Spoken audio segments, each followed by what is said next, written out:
You may begin.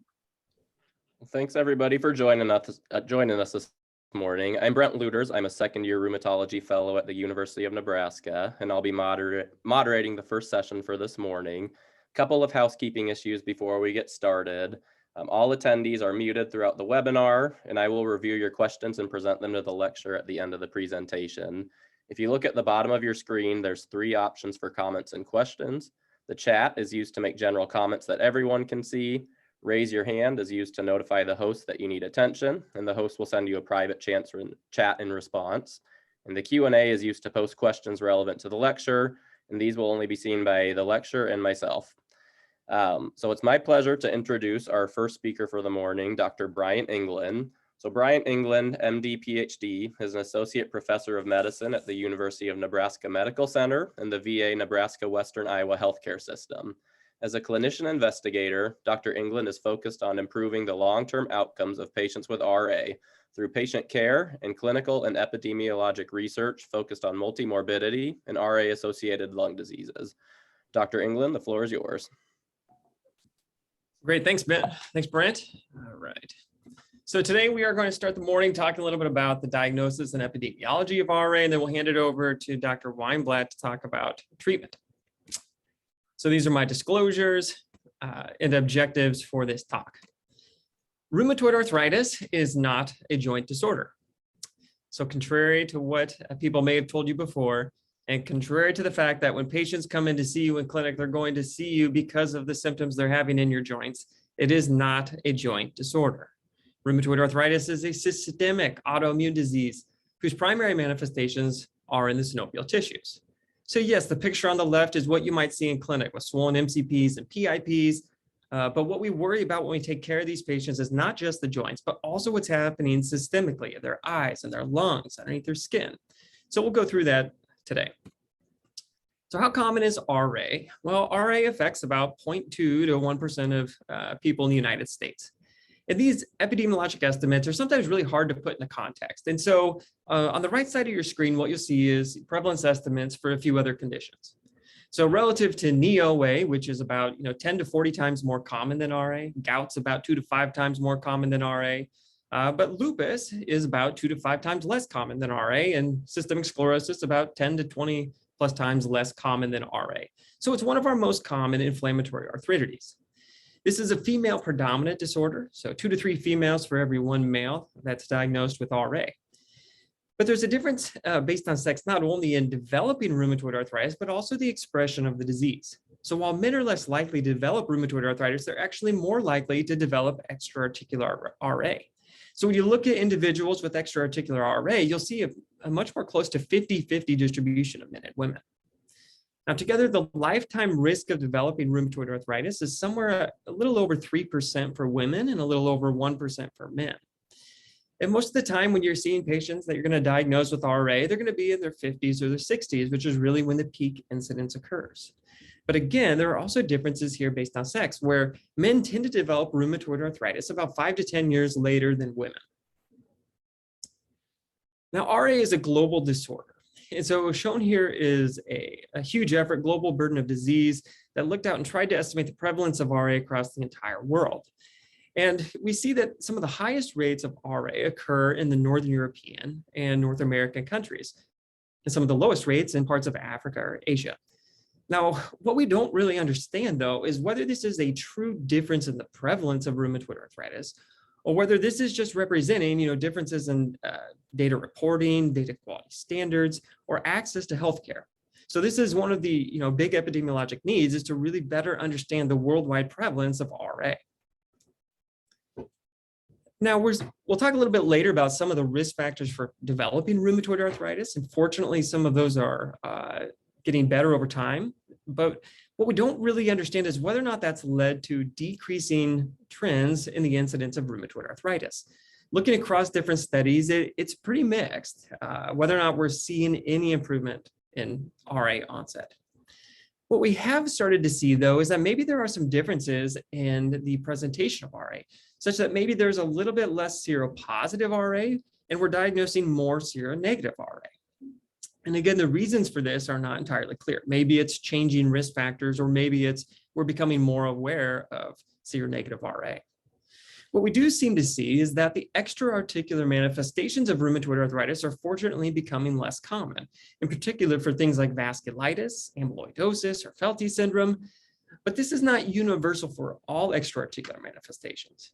In fact, we don't see that RA interstitial lung disease is decreasing, and in fact, this may actually be increasing. Now, whether, again, this is related to just increasing surveillance or awareness and detection is really to be determined.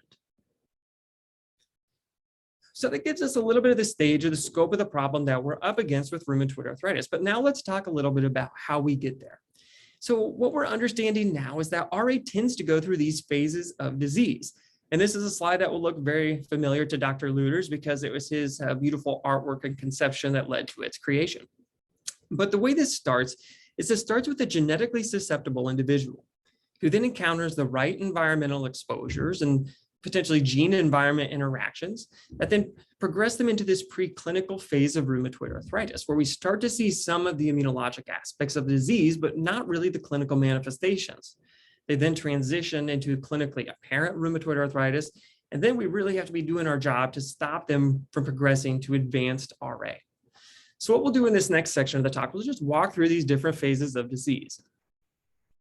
So we're starting with that genetically susceptible individual. And there have been a number of twin studies and other studies that have looked at estimating the hereditability of rheumatoid arthritis. And where the dust has seemed to land is somewhere around about 40% of RA risk seems to be inherited. Now that varies study to study, and in some studies you'll see this is up to 70% of the risk seems to be inherited. What we do tend to see is that seropositive RA is more a genetic basis than seronegative rheumatoid arthritis. And when you're in clinic, you'll frequently encounter, a patient that asks, well, I have rheumatoid arthritis. What's the risk of my kid getting rheumatoid arthritis or someone else that they're related to? And so these are some helpful numbers just to keep in the back of your mind. So these were estimated from a register-based nested case control study in the Swedish total population that found that for having any first-degree relative, your odds for developing rheumatoid arthritis were about threefold higher. If you happen to have two first-degree relatives, those odds went up to sevenfold higher. And a single secondary degree relative was somewhere around about twofold higher odds. Now, if you just tell a patient those numbers, I can promise you that you are going to terrify that patient because that patient is going to walk out the door saying, oh my goodness, my risk of developing RA or my family member's risk is threefold or sevenfold higher. Oh no, I am destined or they are destined to get rheumatoid arthritis. But what you have to remember is that this is a relative number. So if you think about that cumulative lifetime risk, and if someone's cumulative lifetime risk is in the range of 1 to 2 or 3% for developing RA, and that's increased twofold, they'd still have a 96% chance of living their life without developing RA. So I think it's really crucial for providers that we tell them not only these relative risks, but that cumulative incidence so that they don't walk out thinking every day they're going to wake up and that's the day they're going to have RA. So behind this inherited basis for RA are the genetics. And there have been over 100 different genetic risk loci that have been identified in RA to date. And this increases every few months when a new publication comes out. The strongest genetic basis for RA lies within the HLA region, in particular the HLA-DR beta-1 region. This is the strongest genetic risk factor for RA, specifically for ACPA-positive RA. So about 30 plus years ago, there was the shared epitope hypothesis that came out, which is shown on the left side of the screen. Now, what this really was regarding was a shared amino acid sequence between positions 70 to 74, highlighted by this aqua colored region. This is the shared epitope region. And what was found is that this dramatically increased the risk of developing rheumatoid arthritis if you possess these shared amino acid sequences. And what they found is that this peptide here, having these conserved amino acid sequences seemed to increase the ability to bind citrullinated peptides within this cleft. Now, more recently, there have been additional changes to this hypothesis and models, and now there's some people that propose that 16 different DR beta 1 haplotypes based on positions 71 and 74, which lie within this shared epitope region, but also amino acids at position 11, particularly valine, which lie back here kind of on this posterior chain. It's thought that may better portend genetic risk of RA and RA severity. And the thought is that the valine in this position 11 in the posterior chain may help stabilize these citrullonated peptides, increasing the ability to bind them and present them and drive immunologic responses towards citrullonated peptides. Outside of the HLA region, there are a number of other single nucleotide polymorphisms that have been identified. Probably the strongest is PTPN22, but there are a number of others. And if you want to read more about that, I recommend you really go and look at some of the genetic literature. What I think is particularly fascinating about this, and what we are learning more of, is that both the HLA and non-HLA genetic risk factors for RA may actually interact. And so shown on the bottom is just a figure showing that the individual contribution to RA risk from HLA DR beta 1 and non-HLA genes, if you put those together, there seems to be an increased risk beyond what they would contribute by themselves. And so there appears to be this gene-gene interaction, and some have started to term this the Dominion hypothesis. So on top of that genetic background, patients will then go out into the environment and be exposed to all sorts of number of things. And probably the strongest evidence for how these different environmental risk factors may increase the risk of developing RA is through this mucosal origins hypothesis. And this is that, patients are exposed to all sorts of antigens at mucosal surfaces, and mucosal surfaces are ripe, with lymphocytes and other immunologic markers that could drive autoantibody responses and inflammatory cytokine production, particularly in the periodontium, the lung, the intestines, and potentially in the cervicovaginal sites. Supporting this is really evidence that cigarette smoking is our strongest environmental risk factor for the development of RA. So if we think about building a case for causation for any sort of environmental exposure, there are a number of things we look for. And if we apply these to cigarette smoking, you can build a pretty convincing argument. So cigarette smoking in RA is a very reproducible finding across numerous different studies all over the world. You see a dose-dependent relationship between the pack years of smoking with RA risk. You see that smoking cessation lowers RA risk, and again, in a dose-dependent manner. So the further you get away from when you stop smoking, the lower your risk of developing RA is. Not to the same degree as cigarette smoking yourself, but passive smoke exposure perhaps also increases the risk of developing RA. Then there's biological plausibility to support this association. One of the things that cigarette smoking does is it increases citrullination within the lungs. Then, so not surprisingly, we see that it's really seropositive RA where we see this strong association between cigarette smoking and RA risk. And in fact, some have estimated that over a third of RA risk of seropositive individuals is related to cigarette smoking. Uniquely, again, we see that there are some phenotypic differences based on sex where cigarette smoking perhaps has a greater impact on RA risk among men. But it's not just smoking that seems to drive mucosal inflammation and autoantibody production, but other inhalants seem to do this as well. And so occupational exposures to silica, coal, burn pits, 9/11 responders, pesticide applicators, all also seem to have a higher risk of developing RA. There's a little bit of conflicting evidence on whether air pollution itself drives the risk of RA. Chronic lung diseases where you're having ongoing airway inflammation, those seem to drive an increased risk of developing RA. And then beyond the lungs, where is probably our most convincing evidence, other mucosal sites like the periodontium, the gut, the distal airways, we see that mucosal dysbiosis seems to predispose to RA.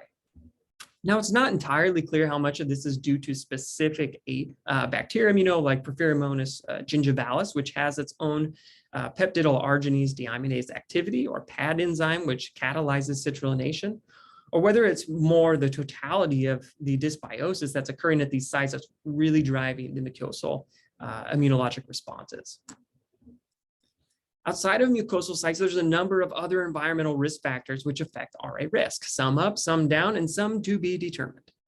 So those that seem to be associated with a higher risk of RA include viral infections like Epstein-Barr virus or chikungunya virus. We don't really know yet whether SARS-CoV-2 is affecting RA risk, although there are some emerging case reports. Things such as sugar-sweetened sodas or red meat in our diet seem to increase the risk of RA. Obesity, early menopause, which is something specific for seronegative RA, and psychological stress also seem to drive RA risk. Those protective factors include moderate alcohol intake, a higher quality diet, and perhaps following a Mediterranean style diet. As we saw in the VITAL study, omega-3 fatty acid or vitamin D supplementation seem to lower the risk of developing autoimmune diseases, including rheumatoid arthritis. More physical activity, breastfeeding also seem to lower RA risk. The ones where the jury's still out include coffee. And if I get to vote, I'm really voting coffee to not be associated with RA risk. Big fan of coffee. Reproductive factors, it's also really unclear with very mixed findings across different cohorts and study designs. Now, the genetic factors don't just set the stage for the environmental things we encounter, but there actually are gene-environment interactions which markedly increase the risk of developing rheumatoid arthritis. And this is most apparent for HLA-DR-beta-1 shared epitope alleles in cigarette smoking. So if you look at this plot on the left, you'll see that as you go from left to right, you see the increased risk of RA that happens with increasing cigarette smoking exposure.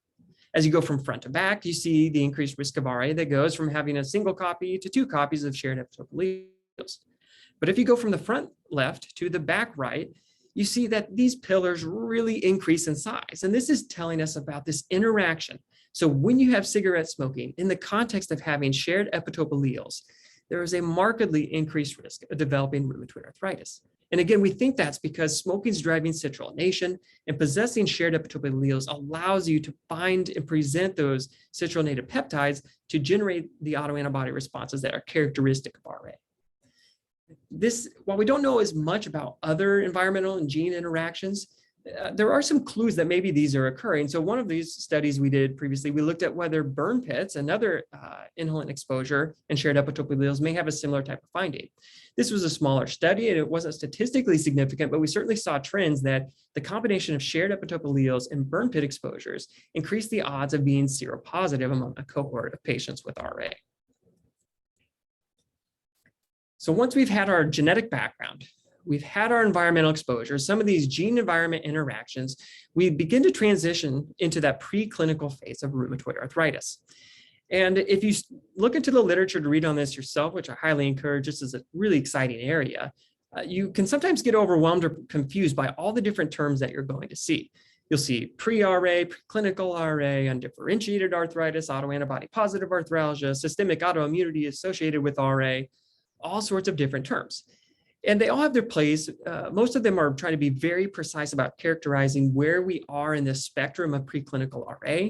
But for the purposes of this talk, we're going to keep it pretty simple and just think of this as overall the preclinical RA phase, which is really characterized by being seropositive for ACPAs or rheumatoid factor in the absence of having clinical synovitis that would characterize somebody as having clinically apparent rheumatoid arthritis. There are 3 main things that are happening during this preclinical phase. So on the bottom left of the screen, you'll see the initial autoantibody expansion that's happening. So we first start to detect autoantibodies in the blood about 5 to 10 plus years before patients develop rheumatoid arthritis. As you can see in this figure, at the start of that, it's these low level or few select antibodies that we can detect. As we go over time, what we see is that there is an increasing concentration of these autoantibodies. While it may have started with a specific autoantibody, now it's 2, 3, 4, 6, or this autoantibody expansion or epitope spreading that's occurring as you get closer to the onset of RA. Accompanying these autoantibodies is production of pro-inflammatory cytokines. And again, this is happening closer to the onset of RA. And as you start to detect all these cytokines that are starting to be expressed, you think, yes, RA is pretty imminent. Probably the last thing that happens during this phase is the initial joint symptoms are starting to develop. Even before we can detect that patients are having clinically apparent synovitis and their MCPs and PIPs, patients may start to feel that stiffness or achiness in their joints. And if we took an ultrasound probe and we put that on these patients' joints, we might find that there is some early evidence of synovial proliferation, maybe even some early Doppler signal. If we MRI them, we might see similar types of things. So really, this is a phase that's starting with some of these immunologic phenomena and then progressing to some of the early clinical symptoms of RA. Now, unfortunately, we don't have time today to go through the pathogenesis of RA in detail, looking at all the immunologic phenomena that are occurring.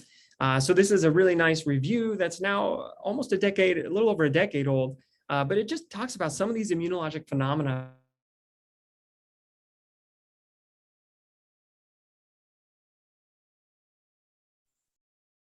When RA finally comes to see us in clinic. So we've transitioned out of that preclinical phase to clinically apparent rheumatoid arthritis. Most of the time when the patients come and see us, they're going to tell us that they don't really know when that preclinical RA phase happened or when they made that transition from preclinical RA to clinical RA. Unfortunately, we can't ask them when they transition through these phases. Instead, when you ask them, when did your symptoms start? They may say, well, I don't really know. It was, maybe a few months or a year or weeks. I just don't feel well.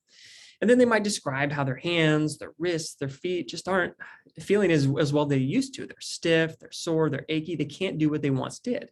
And that's the typical presentation about 60% of the time. There are some alternative presentations that account for about the other 40% of patients that you'll see. These include kind of a more acute or intermediate onset of RA. And this is something that you'll often see in patients with elderly onset RA or RA that appears after age 65. I have a few patients I've seen with this atypical presentation where they start with a bursitis or tendinitis or carpal tunnel and then later develop the more characteristic, symmetric small joint synovitis of RA. You can see patients with palindromic rheumatism where they've had these periods where they've had very active joints that look like rheumatoid arthritis, very robust inflammatory response, and then it just sort of goes away on its own and they seem to be completely fine with no symptoms at all. And that can either evolve to a more typical RA presentation. It may kind of stay in that waxing and waning or intermittent presentation. And then very rarely this can sort of go away on its own. And then finally, there are some people who their extra-articular disease, like interstitial lung disease, will show up before their articular disease ever lets you know it's here. So when you're talking with patients, they're going to tell you about their joint pain, their stiffness. They may tell you about swelling, difficulty getting rings or jewelry on or off is a nice little clue. This is a morning stiffness. So when they're feeling achy and stiff, they're going to tell you that's more often in the morning, not so much in the afternoon or even later in the day, which is more characteristic of non-inflammatory joint symptoms. But when they wake up, they might tell you that, I have to go to the sink. I turn the sink on hot, leave my hands under that for a few minutes. Then I get the shower going, I get in the shower. And then after that, I go and I put my hands around my warm coffee cup. And then I'm finally kind of ready to get myself dressed and do what I need to get to work. One of the things I like to ask patients, if they're working is, when do you wake up in the morning? Because they might tell you that, well, I have to wake up 2 to 3 hours before I go to work. Otherwise, I'm just not going to be able to do what I need to when I get to work. Typically, this is going to improve with activity. But then another great clue is this gelling phenomenon, where after patients have been active for a while, if they have a period of inactivity, when they try to get going again, it's like resetting the clock. They're back to square one. Patients will tell you this is their small joints, hands. They will not generally tell you too much about their feet because people tend to ignore their feet. And then you have some people who are very stoic and they're not going to tell you much about pain. They're not going to tell you much about stiffness. And so you have to probe asking them, well, what things are you doing? Do you have any trouble with certain activities? Things like buttoning your shirt where you need that fine dexterity. Then when you examine these patients, you're going to be looking for joint swelling, looking for perhaps some joint warmth. There can be some mild erythema, but this should be, a pink color joint, not a red hot joint. If you see a red hot joint in a patient with rheumatoid arthritis, or you suspect rheumatoid arthritis, you need to be thinking about either an alternative disease such as a crystal arthropathy or a superimposed disease like an infection that has occurred. These patients will have joint tenderness, and this will typically be of the small joints, the hands and feet as shown in this homunculus, and it will be symmetric. Again, when a patient comes to see you in clinic, they are not going to tell you about their feet, and they are certainly not, you're not going to walk in the room and see a patient that has their shoes off most of the time. They will not want to take their shoes off when they meet somebody. And so you have to ask the patient to go ahead and take off their socks, take off their shoes, and do a really thorough examination of their feet. Most of the time at presentation, there will not be extra-articular features, but you should look for those because they are highly prognostic. Same with deformities, which are not typically present at presentation. And our goal is really to prevent them from occurring. What are these deformities? So we'll walk through a few of those on this slide. So on the top left, you'll see MCP subluxation. So what's happening here is there has been stretching of the extensor tendons, and now the flexor tendons have pulled the proximal phalanx towards the palmar aspect at the MCP. You can also see ulnar deviation, whereby the metacarpal, the phalanx has been pulled over towards the ulnar aspect. You also see in that image some nodules, which we'll talk about a little bit later. On the top right, we can see a couple of deformities that are conveniently right next to each other to contrast them. So on this left hand, you look at the 5th digit and you see a swan neck deformity, which is characterized by hyperextension at the PIP and hyperflexion at the DIP. Right beside it is a boutonniere deformity, where you have hyperflexion at the PIP and hyperextension at the DIP. Down at the feet, you can see the hammer toe or the cock-up deformity. What could be a problem here in particular is that this dorsal aspect here can rub on their shoes, and they can actually get callus formation or breakdown of the skin that can lead to infection. So take a close look to make sure that there's no skin breakdown occurring when you see this deformity. And then unfortunately on the bottom right is a situation I've seen just a few times where patients have had extensor tendon rupture. So they're unable to extend their 5th digit because they've ruptured the extensor digiti minimi. If we image these patients, we'll see different things based on what type of imaging we choose to do. So on the left, we have radiographs of the hands, and some of the things we're looking for here, we're looking for joint space narrowing. So if we look at these MCPs, we can see there's a little bit of joint space left until we get to the second, where there is no joint space left. We also look for juxta-articular osteopenia or periarticular osteopenia. So if you're looking for a clue of osteopenia, just generally overall, you can look at the cortex of the metacarpal. But what we're interested here, looking for inflammatory arthritis, is we're looking right around the joint, whether or not this appears to be washed out. That's juxta-articular osteopenia. And that can be a little bit difficult and a little bit subjective to call.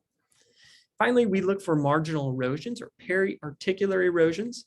So unlike some of the erosions we see with other diseases like gout that are away from the joint line, and rheumatoid arthritis, these are right in these bare areas. So right next to the joint, right by the edge of the cartilage surface. And these are all indicated in this figure by these yellow arrows. We can see these at the PIP, the MCP. You see them at the base of the metacarpals. You can see them in the carpals. And the ulnar styloid is another place where these erosions really like to show up.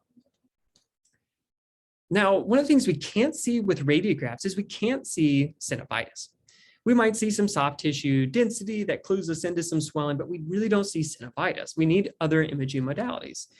And one of the modalities we have is musculoskeletal ultrasound. And so we see a couple of pictures on the right.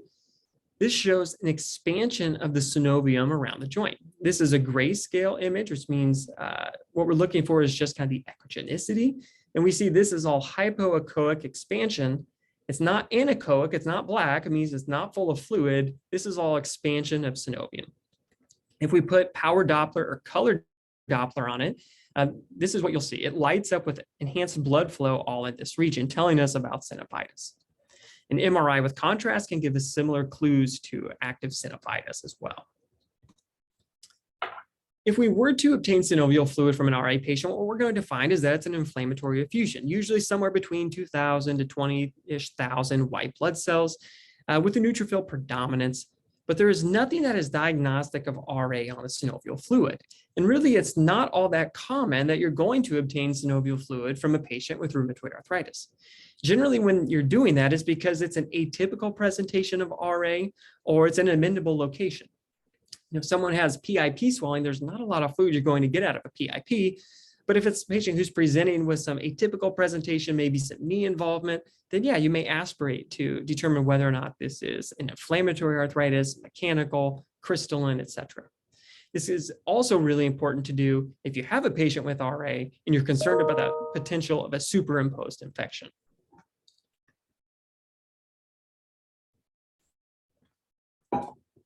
So we've talked about a few different joint symptoms of rheumatoid arthritis, but one of the really important constructs of RA is this idea of RA disease activity. So if we think about all the joints that are involved with rheumatoid arthritis, can we come up with a way of measuring the total degree of involvement or the total activity level? So generally we do this with composite RA disease activity measures that pull from several different sources. They take patient-reported data, provider-reported data, imaging data, laboratory data. And as you see from the Venn diagram on the left side, there are a number of different measures that have been used and proposed for measuring RA disease activity. Now, the ACR has put together a task force to provide recommendations on what should be our preferred RA disease activity measures to use in regular care. And they came up with this list of 5 on the right side: the DAS28, the CDI, the SDI, the RAPID-3, and the PAS-2. And they differ slightly in terms of what components they use. My personal preference is to use the CDI in clinic because this is something that I don't need any sort of laboratory testing. It's something I can calculate in my head with very basic math.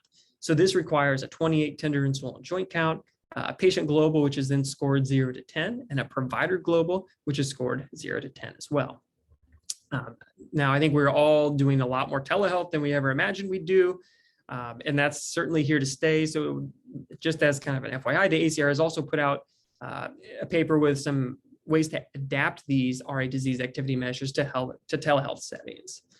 There are also different criteria that are developed specifically for defining remission, primarily for use in clinical trials. And you may see that if you're reading the literature. Boolean criteria are one example.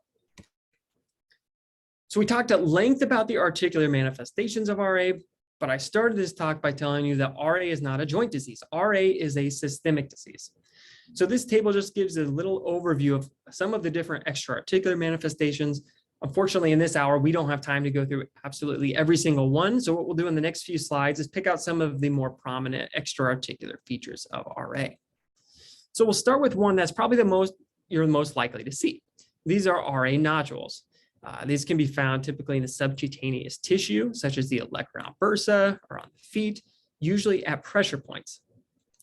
If you were to biopsy these, what you'll see is typically an area of central necrosis with palisading macrophages and lymphocytes surrounding that.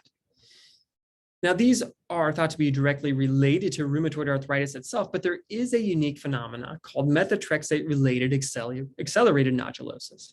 So these nodules, in contrast, tend to be on the hands. And unlike RA nodules, which typically get better with intensifying their disease-modifying regimen, that's not the case if these are methotrexate-related nodules, where methotrexate seems to accelerate nodule formation. And in this situation, what you have to do is actually decrease or stop methotrexate and use alternative disease-modifying therapies. The subcutaneous tissue is the most common place you're going to find these nodules, but they can pop up elsewhere. The lungs are a place where they can pop up. And unfortunately, then you have to try and determine whether or not this is an RA nodule or if it's something else like lung cancer. These can also pop up in cardiac valves or the CNS, but both of those are pretty rare. So that kind of segues us nicely to the other RA-associated lung disease manifestations that can occur. These include parenchymal diseases like interstitial lung disease on the top left, a number of airway diseases such as bronchiectasis, emphysema, bronchiolitis, nodules like we just talked about, and lung cancer. Now, this is not like going to a restaurant where you order off of a menu. This is like going to a buffet, because RA patients can have as many of these different lung diseases as they want. And it is very, very common that when you see one of these, you're actually going to see multiple of these types of diseases together. They're going to have interstitial lung disease and also some changes of emphysema. And they certainly may have some bronchiectasis to go along with that. They are not mutually exclusive. So we'll start with RA interstitial lung disease. This gets a lot of attention because it has a terrible prognosis. So its prognosis really rivals some cancers with a median survival somewhere between about 3 to 8 years. Between 10 to 15% of patients with RA will develop clinically apparent interstitial lung disease. But if you take every single RA patient you see and put them through a CT scanner, you're going to find that about 40% of them have some evidence of interstitial lung disease. What's really interesting is that the interstitial lung disease in RA differs from the interstitial lung disease of other connective tissue diseases.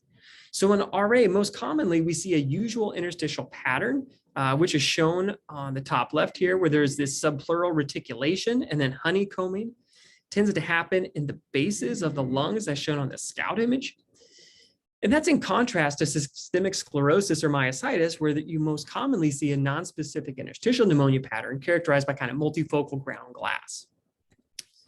The UIP pattern is the pattern that patients with IPF get. And so there have been interest in whether or not the genetic basis for RA-ILD really tends to resemble more IPF or RA. And so there was a really nice, large multinational study done that showed that MUC5B promoter variant, which is the strongest genetic risk factor for IPF, conferred a higher risk of RA-ILD, with the caveat that it was RA-ILD that was in a UIP pattern. There was really no association between the MUC5B promoter variant with the RA-ILD and other patterns. So how are we going to identify RA interstitial lung disease? And that really depends on how it presents. 80% of the time, patients are going to have their joint disease first and then develop their lung disease. About 10% of the time, their joint disease and lung disease is going to show up at the same time. And another 10% of patients, they're going to develop their lung disease before they get their joint disease. So if we start with patients who have joint disease already, what we have to think about is asking the questions to probe whether or not we have concern for interstitial lung disease. Patients may see you as their joint doctor, and they may not offer up that they've been getting more short of breath with activity or that they've started having this dry cough. So you absolutely have to ask. Another thing that can be challenging is that, depending on how active their disease is, they may have, functional impairment or joint disease, which limits their activity. So they aren't able to push themselves enough to really notice that they're getting short of breath. So again, it just really emphasizes that you have to ask these probing questions. What's your activity level? Has this changed over the last several months? What were you doing before? What can't you do now? Are you coughing? Is you coughing anything up? Ask those questions. Then we have to use that stethoscope that's in our white coat or around our necks. And when we listen, we have to remember, you can't just put this in the apex of the lung. You have to go to the base of the lung because that's really typically where interstitial lung disease will be. Once we've developed that suspicion for ILD, we have to order the right screening tests. And the right screening test is not a chest x-ray. Chest x-rays are not sensitive for the detection of interstitial lung disease. So if you're thinking about ILD, you need a high resolution CT and you need complete pulmonary function tests. That includes spirometry, lung volumes, and diffusion capacity. Once you have this information, then really the gold standard for establishing the diagnosis is a multidisciplinary discussion. So you want to get your rheumatologist, your pulmonologist, your radiologist together, and sometimes the pathologist, though most of the time we don't need biopsies to make the diagnosis. Put this together, review it, and then come up with your diagnosis of RA interstitial lung disease. We don't have time to go through all types of RA lung disease, but a couple notes about a few other types. So pleural effusions can be very common in RA, particularly if you look at historical autopsy studies, you see almost universal, some amount of pleural effusion. If you take that fluid out and look at it, it's exudated by Light's criteria with an elevated LDH and a pretty remarkably low pH and glucose. And it really puts it into a very small group of diseases that cause such extreme low glucose values. It's really rheumatoid arthritis, tuberculosis, and empyemas. When you're seeing an RA patient then who's got a pleural effusion, you need to think about this differential, cancer and bad infections, particularly as what are we treating these patients with? We're treating with immunosuppressive therapies. The same token with nodules.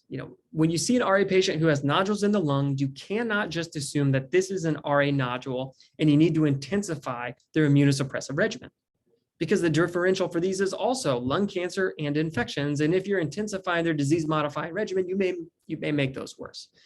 So you need to evaluate whether or not you have a high enough index of suspicion that you need to go and get tissue to establish a diagnosis.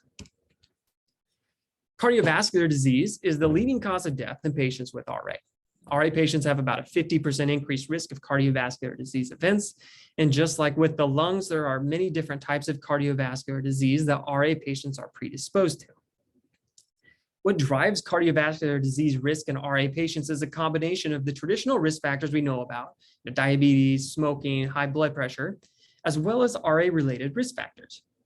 These include higher levels of RA disease activity, inflammatory cytokine production, the RA autoantibodies themselves, qualitative and quantitative lipid changes that are occurring. And in fact, there may be some synergy whereby having more traditional risk factors plus RA-related risk factors potentiate one another.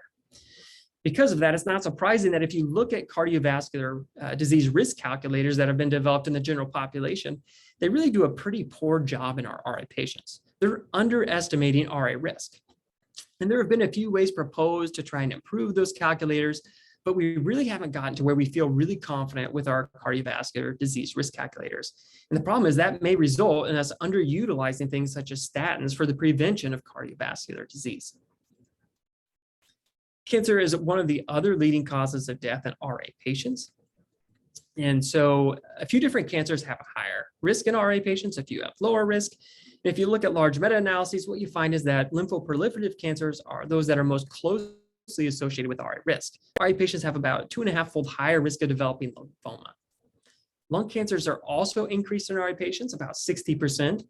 However, most of these studies really were unable to adequately account for smoking, which is obviously a very strong risk factor for both lung cancer and RA. So it's possible that this may be a overestimation. Skin cancers such as melanoma are also increased in RA patients. In contrast, there are some cancers like colorectal and breast cancer, which are less frequently reported in RA patients. At least for colorectal cancers, it was thought, the hypothesis was this is related to NSAID use, at least in older times.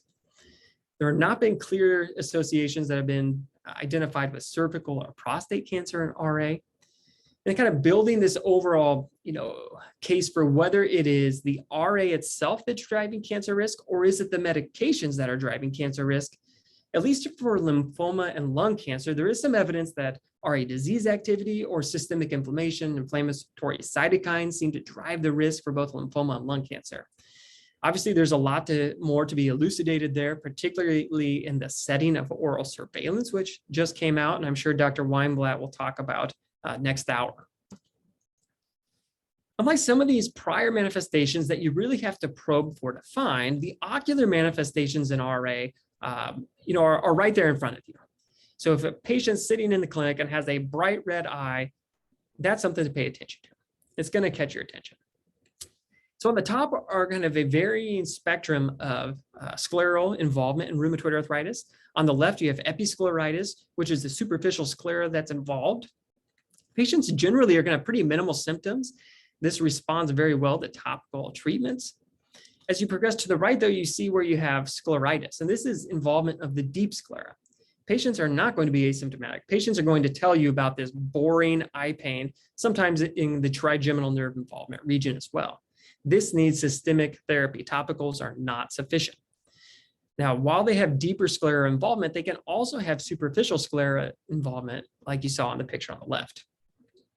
Unfortunately, this can progress to a necrotizing scleritis, and it can have the complication of actual perforation of the globe, which is shown by this dark spot right here, the sclera. And as you might be able to guess, once you've perforated your globe, the prognosis is very poor. Probably the most common ocular involvement is keratoconjunctivitis, particularly in people who have secondary Sjogren's syndrome. RA patients may also develop peripheral ulcerative keratitis, which you can see in this picture at the bottom. Now, for all of these things, you're not going to be managing this as the rheumatology provider. You're going to be working with an ophthalmologist. The important point is that these are not the patients that you refer to ophthalmology, and then they tell you that, yeah, it's 2 to 3 months to get into ophthalmology. That's not okay. If someone has eye problems like this, you are calling your ophthalmologist and telling them you have got to see this patient right away. These are problems that need addressed immediately. So we'll go back to sort of these hidden complications of RA. So osteoporosis will not show up bright red in front of you on the exam table. And that's probably why, unfortunately, we do a really terrible job of identifying and managing osteoporosis, despite the fact that it's very common. So about 1/3 of RA patients are osteoporotic, and RA patients have a 2-fold higher risk of developing an osteoporotic fracture. So this is a nice figure by Katie Weisham, which showed how RA and the inflammation that drives RA can drive both the development of osteoporosis, either through its effect on bones or its effect on frailty. So as patients have the body composition changes and become frail, that predisposes them to becoming more osteoporotic, but it also predisposes them to falls.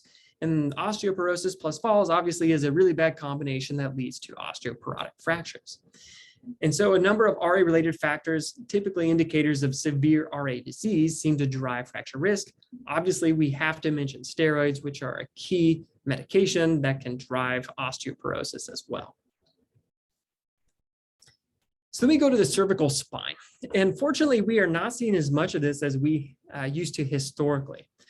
But while most of the spine is spared in rheumatoid arthritis, the exception is C1 and C2, where you can get different patterns of subluxation. The most common one, the one I'll bring up today, is C1, C2 atlantoaxial subluxation. This is where the C1 arch to the C2 dens has separation of greater than 3 millimeters. And the way you evaluate for that is you look at flexion and extension films. So in A, you see a neutral position, and you can see that this gap is only 2 millimeters. In extension, you see that this gap is still 1 millimeter, but in flexion, you can see that this gap has extended now to 6 millimeters, telling us that there has been atlantoaxial subluxation. Most of the time, this is asymptomatic, although if it's progressed, in progression, you can tell by a wider interval here. Patients can tell you about a headache that radiates to the occiput. They may have neurologic symptoms such as myelopathy findings. The people who get this are typically people who have long-standing severe RA. But another situation we have to think about this, it should always cross your mind, is when an RA patient is going for surgery. Because what's happening during surgery is the patient's getting moved table to table, they're getting their head put in extension so that they can be intubated. It really puts our RA patients at risk. So again, for screening, we're doing radiographs, including flexion extension films as shown here. If these are concerning, then we are going to pursue an MRI. Another extra-articular feature that is thankfully improving over time is Feltes and LGL. So Feltes syndrome is characterized by this triad of rheumatoid arthritis, neutropenia, and splenomegaly, although that's not always present. A subpopulation of people with Feltes will have LGLs, or large granular lymphocyte leukemia. And LGL is a clonal proliferation of LGLs. Most often this is T cell, but occasionally it can be an NK cell. And really to identify this, what you're going to have to measure is you're going to have to do detect a clonal T cell receptor gene rearrangement. It's really thought that Feltes and LGL are probably on a spectrum with many shared factors. And like I said, a subpopulation of Feltes will actually have LGLs. These typically occur in people who have severe, long-standing RA. And some of the complications are shared, including bacterial infections, non-healing leg ulcers, lymphomas, liver disease. What is somewhat counterintuitive is that the first-line therapy for this is methotrexate. I think we all have some reservations for people who have neutropenia or people who may have had bacterial infections that we're going to treat those people with methotrexate. But indeed, that is exactly what we usually start with is methotrexate, and patients can do very well. Even though the word leukemia, is in LGL, patients can do very well with conventional disease-modifying therapies. There are certain, situations where it progresses over time and you need to involve your oncologist with more traditional chemotherapies, but most of the time it's treating rheumatoid arthritis. So we talked about a number of extra-articular manifestations, but the lines can then get blurred with where extra-articular manifestations end and RA comorbidity begins. But what we know is if we look at real-world RA cohorts, the majority of RA patients are multimorbid, meaning they have at least 2 chronic diseases. These chronic diseases are happening early. I think most of us think about that making an early diagnosis, getting their joint disease under control, but the problem is these other chronic diseases are already starting to develop as patients are developing their RA. Some of the primary patterns of multimorbidity we see are cardiometabolic, cardiopulmonary, mental health, and chronic pain disorders. And these can happen because they are an extra-articular feature of RA. They can be a consequence of RA. They can be a consequence of the medications we use to treat RA, or they may be related to a shared risk factor, such as smoking, driving, chronic lung diseases, and also driving RA onset. These can obviously make treatment of rheumatoid arthritis very challenging, which Dr. Weinblatt will probably touch on as well. So how do we actually go about establishing the diagnosis? And really, this is a clinical diagnosis that we're going to make based on our history and exam, asking about those RA features we talked about earlier, as well as looking for some clues to potential mimics. We're going to do basic laboratory testing. We're going to look at acute phase reactants and RA autoantibodies. And then most of the time at baseline, we're going to get baseline hand films, feet radiographs, and potentially other joint locations driven by what symptoms the patient's having. Generally, you're not going to do advanced imaging such as ultrasound or MRI right off the bat, but reserve that when you have an atypical presentation or diagnostic uncertainty. The mimics we need to be thinking about, well, we can use the word mimics to clue us in. We think about all the M's. We think about immune and musculoskeletal diseases, such as spondyloarthropathies, crystal diseases, other connective tissue diseases, osteoarthritis, fibromyalgia. We think about microbes or infections, such as other viral infections, Epstein-Barr virus, hepatitis, parvovirus, chikungunya virus, maybe COVID-19.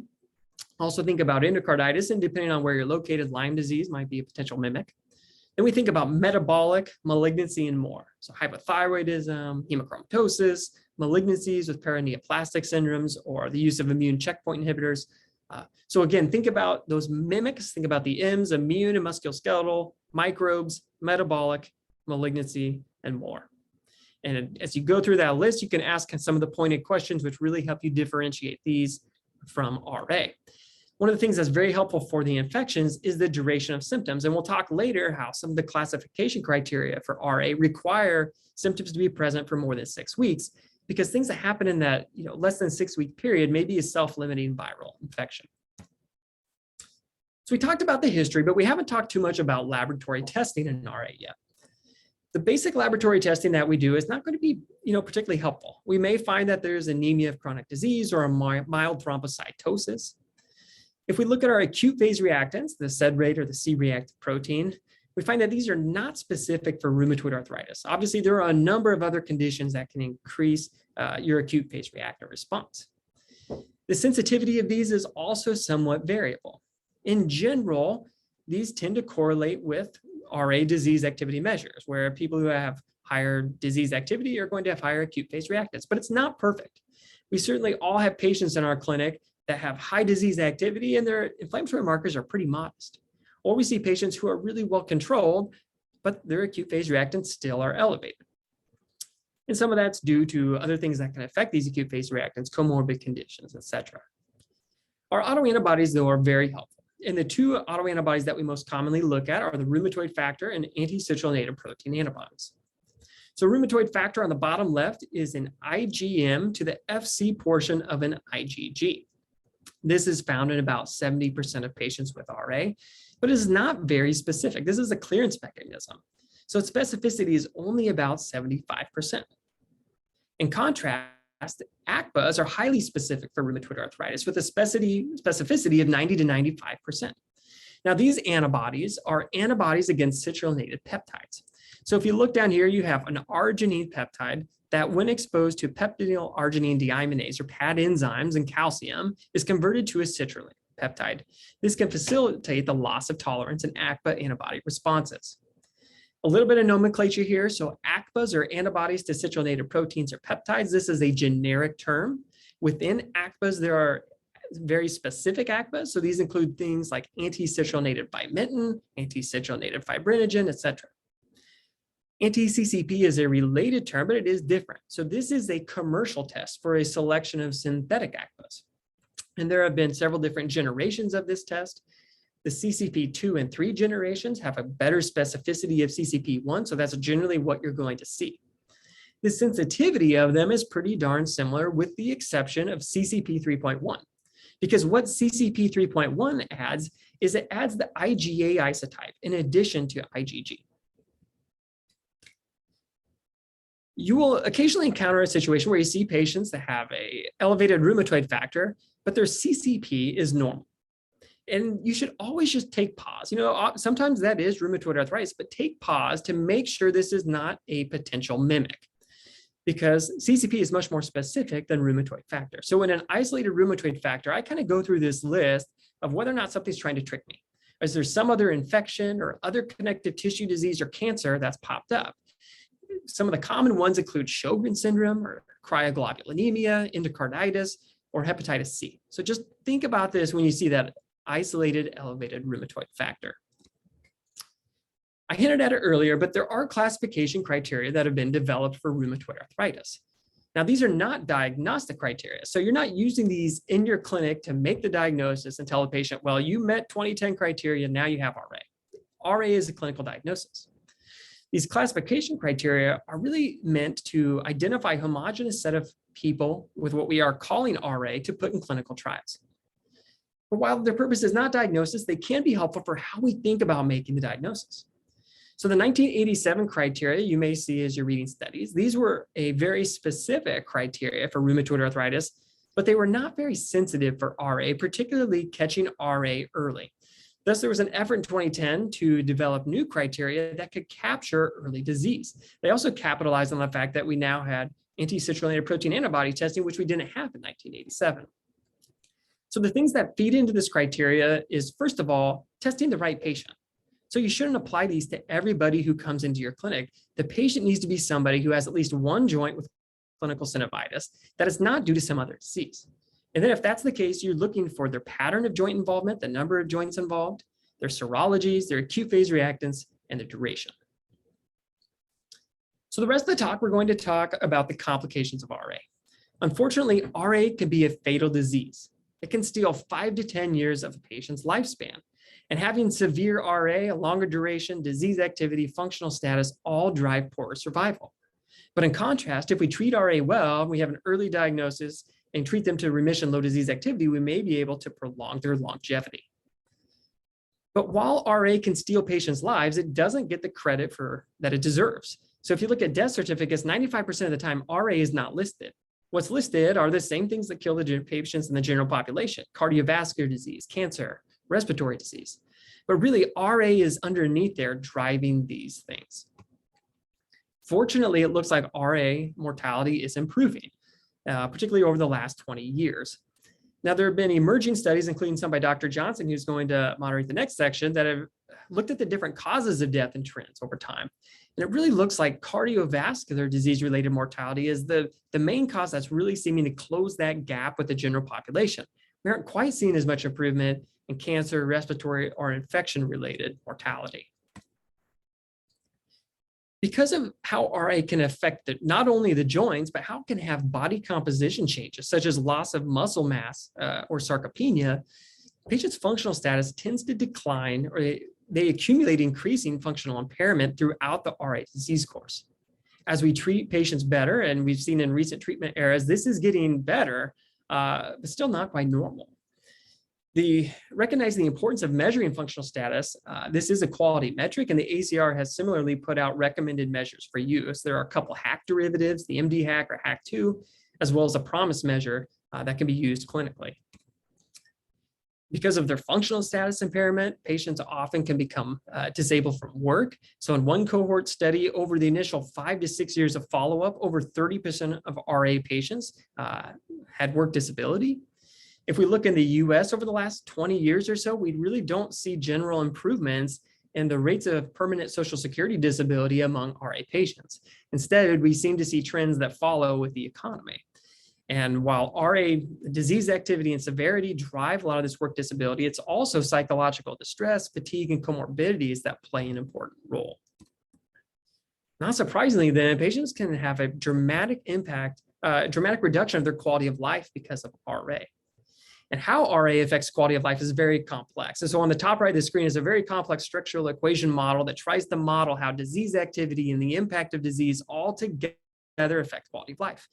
And I think the main thing this really nicely captures is why you see variability. I might see 5 patients in moderate disease activity in my clinic, and all of them will have a very differential quality of life. Some of them might be feeling really well. Some of them might be doing absolutely terrible. And that's because of all these different aspects, both of the impact of disease and their personality that together kind of drive their happiness and quality of life. Certainly, the better we are at treating these patients, getting them to low disease activity and remission, the better of quality of life is. Joint replacements were something that used to be common in the past, but fortunately, we're seeing decreasing trends, particularly for reductions in small joint replacements. Large joint replacements, just in general in the general population, are increasing, although the proportion of those that are for rheumatoid arthritis specifically is going down. Like some of these other long-term outcomes, we see that appropriately treating patients and treating them early tends to delay this complication. So not surprisingly, after everything we've talked about, RA has a dramatic impact economically, both the direct costs related to medications, visits, procedures, but also the indirect costs related to work disability. Here in the United States, it's estimated that on average, an RA patient costs the society about $12,000 a year. And if you're using a biologic DMARD, that may be closer to $40,000 a year. If you do the math with the number of people that have RA in the US, you're talking about a total societal impact of greater than $20 billion annually. So in summary, we've talked about RA, which is a global disease. It's all over, okay? We don't quite understand the epidemiology globally. It starts in these genetically susceptible individuals who have the right exposures, who then produce autoantibodies and cytokines, transition into that preclinical phase of RA. Then they develop the symptoms that allow us to diagnose them with having RA, where we begin to see the joint symptoms as well as the many different extra-articular symptoms that patients develop. Dr. Weinblatt is going to talk to you about how we need to intervene so we can prevent, development of advanced RA with deformities or some of these other extra-articular complications, limit the economic impact, and preserve longevity in these patients. And I think I've taken up most of the hour, but if happy to take questions, and also my emails here if there are things that you'd like me to address offline. So thanks for your attention. Thanks, Dr. England, for your talk. I think we've got time for one question here. And then if you're available, there's a couple more in the Q&A if you're able to comment on those if you have some time. Yep. So one of our attendees was wondering if you could comment on the sensitivity and specificity of morning pain and stiffness lasting greater than an hour for inflammatory arthritis or RA. They're wondering if you can rule out RA if they complain that their pain is worse in the evening. And they mentioned in their clinical experience, they've seen things kind of across the board as far as these symptoms go. Yeah, the real world is never as clean as the textbooks suggest, you cannot, there's not enough specificity to say, well, if the morning stiffness is 1 hour and 2 minutes, it's RA or it's not, right? Other inflammatory arthritis are going to have a similar pattern. So this is not necessarily going to help you differentiate from a spondyloarthropathy, et cetera. But what you're just trying to get at mainly is differentiate, is this inflammatory or is this non-inflammatory? And certainly the specificity goes up based on the duration. So 1 hour and 1 minute of morning stiffness is not as specific for inflammatory arthritis as having 3 hours and 33 minutes of morning stiffness. But again, it's really taken into the context of the patient. And I think it's, we talk in these talks about, yes, no questions, morning stiffness over an hour, yes, no. But what's much more helpful is getting that narrative description for the patient. What's their morning routine like? What's their evening routine like? I can ask people morning stiffness and yeah, they have OA and RA and yeah, I'm stiff in the morning. But that OA patient's not telling you about going to the sink, putting their hands in the warm water, taking that 40-minute shower, putting their hands on the warm cup, waking up 4 hours before work. And that's really where the narrative piece is really helpful. Thanks again, Dr. England. I believe our host may have a brief survey for some of our attendees. So if you're willing, we'd appreciate if you'd take the time to do a brief evaluation of the lecture. And with that, we'll hand it over to Dr. Tate Johnson, who's going to be moderating our next lecture. Great, thanks, Brent, and thanks, Dr. England, for a great talk. So I'm Tate Johnson. I'm first-year faculty at the University of Nebraska. I'll be moderating our second session this morning by Dr. Michael Weinblatt for his update on the treatment of rheumatoid arthritis. Just a couple of brief announcements before we get started. Again, just please enter any questions you have into the Q&A. We'll address those at the end of the talk. If you could please remain online just for a brief post-session survey. Janet will again help facilitate that at the end of our second session.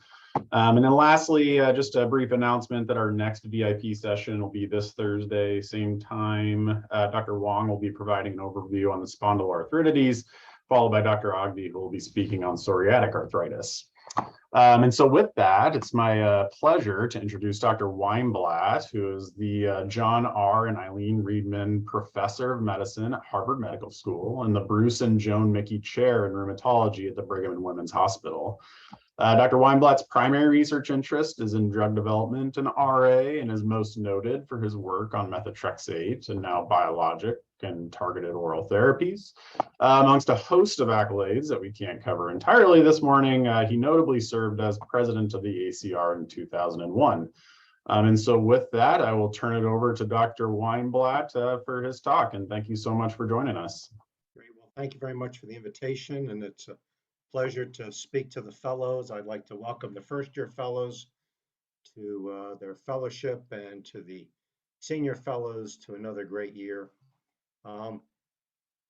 Needless to say, the progress in rheumatoid arthritis from a treatment standpoint, I think, is the greatest of all systemic rheumatic diseases, and I'll review for you why that is as we go along.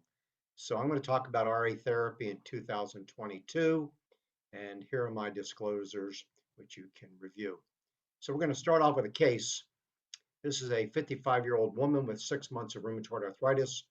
She's referred to you for consultation. She has several hours of morning stiffness, fatigue, polyarthritis of the hands, wrists, elbows, knees, and feet. She has difficulties with her activities of daily living. She has tenderness and swelling of these joints. Her pertinent labs include a CRP of 6, positive rheumatoid factor, positive CCP. And what do? Well, what do? You start a disease-modifying therapy. And we have a host now of drugs that we can use, both synthetics and biologics. They modify the underlying disease. They decrease tenderness and swelling of the joints. They decrease acute phase reactants. They slow or interrupt joint damage. They may influence extra-articular disease. They improve function and regulate the disease process. And if there's one take-home message today, is that in patients with new onset rheumatoid arthritis, with the appropriate application of now our disease-modifying therapies at therapeutic doses, 60 to 70% of patients with new onset rheumatoid arthritis can be driven into low disease activity and remission with their drug treatment, which is really phenomenal. Here's the menu of therapies that we can use. On the left-hand side are synthetic or oral or intra or parenteral drugs, and on the right are the biologics. All of these are disease modifying by definition. Some are more potent than others. On the synthetic side, I'm going to spend some time highlighting methotrexate because that's become the standard of care. Leflutamide is the mirror image of methotrexate, whereas methotrexate is a purine inhibitor. Leflutamide is a pyrimidine inhibitor. It takes a little longer to work. It has a very similar toxicity profile to methotrexate and has an exceedingly long half-life. The new class of synthetic drugs, which we are very excited by, are the JAK inhibitors. I'm going to spend some time talking about that. On the synthetic list, the only other molecules we tend to use today are sulfasalazine, generally in the triple therapy regimen developed by Jim Odell in Nebraska, which is sulfasalazine, hydroxychloroquine, and methotrexate. We use hydroxychloroquine in patients with milder disease and the antimalarials, those that are autoantibody negative, or in combination. The rest of the list is really of historical purposes. Occasionally, we will use azathioprine with our biologics to minimize antibody response in those patients who are intolerant to methotrexate or leflutamide. Cyclosporin is rarely used nowadays, and the other drugs are of historical interest. And on the right-hand side of the biologics, we will use anti-TNF therapy, co-stimulation blockade, anti-IL-6 blockade, and B-cell depleting therapy. IL-1 blockade has very modest efficacy in autoantibody positive RA. Its greatest use is in systemic onset JRA, both in the adult and the child, so-called Still's disease, as well as in the inflammasome modifying diseases such as Muckle-Wells, as well as in crystal disease. But in adult rheumatoid arthritis, IL-1 blockade has really modest efficacy. I'd like to refer all of you to the recent guidelines that Brian and I were members of the committee. These were published in this year, last year. I'd ask you to read them because this will provide you some basis for how we at least set up the treatment options for the management of rheumatoid arthritis. This was an extensive project, and I need to give great credit to Leanna Frankel, who spent numerous hours on this program. The first recommendation that comes out of the guidelines is a treat-to-target approach is strongly recommended over usual care for patients who have not been previously treated with biological or targeted synthetic DMARDs. And the goal is to drive patients into low disease activity and or remission. There's some debate about whether it should be remission or low disease activity based upon the measurement scores you use. Data from our long-term registry at the Brigham suggests at least that patients go in and out of remission to low disease activity all the time, but at the end of the day, their radiographs appear to be very similar, as does their function. The low disease activity by any standard measurement that you use in clinic, whether it's a disease activity score, which is adopted by the Europeans, or a clinical disease activity index, which uses the ACR variables in combination, would be of value. The drug of choice nowadays, and one that's first recommended in patients with active disease, particularly those patients that are autoantibody positive, is methotrexate. This has a remarkable history, originally developed for the treatment of childhood leukemia in the late 1940s, then used by dermatologists in psoriasis, also used by OBGYNs in the 1960s as an abortifacient, and then established to be effective in the treatment of rheumatoid arthritis in the 1980s with 4 placebo-controlled trials. It is now the drug in which all other agents have been studied against, and suffice it to say, the only class of drugs that has beaten methotrexate consistently in clinical trials are the JAK inhibitors, and there's one study with an IL-6 blockade agent. Anti-TNF therapy over 24 weeks was not demonstrated to be better than methotrexate as far as clinical response. Anti-TNF therapy is better than methotrexate with regard to radiographic retardation. The drug is also used not just as a monotherapy, but in combination studies. For many of the synthetics, there was no advantage shown with methotrexate when added to this other agent, such as intramuscular or oral gold, azathioprine, or sulfasalazine, or even hydroxychloroquine. There was an advantage when methotrexate was added to cyclosporin by itself. I've already mentioned the value of triple therapy. There is an added advantage with leflutamide plus methotrexate, but there's increased toxicity. And there's modest advantage when methotrexate is added to the JAK inhibitors or to anti-IL-6. There is a significant advantage when methotrexate is combined with anti-TNF therapy, as well as abatacept and rituximab. Methotrexate as a monotherapy improves functional status, and it slows the rate and progression of erosions and joint space narrowing and new erosion formation, but is inferior to JAK inhibitors and the majority of biologics with regard to radiographic progression.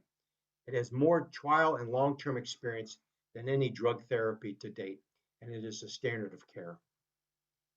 This is from our 1985 New England Journal paper of 35 patients who had failed gold, D-penicillamine, azathioprine. These patients had severe disease. They were randomized to receive either low-dose methotrexate, starting at a dose that we now regard as subtherapeutic, 7.5 milligrams per day, dose escalated at week 6 to 15 milligrams per week, and the efficacy endpoint was 12 weeks out. And you can see in the curve that at 12 weeks out, the joint pain index is significantly better than placebo. The second half of the study was a blinded withdrawal, and we established that when you stop methotrexate, there was a flare. That's exactly what the red line shows, that when patients were on methotrexate and improved, and were now switched to placebo, there was flare in the short term. And Joel Kremer's done a longer term study, taking a look at patients been on the drug for more than a year and a half, randomized them to receive placebo or methotrexate. And in those patients that were randomized to stop their methotrexate, all of them flared.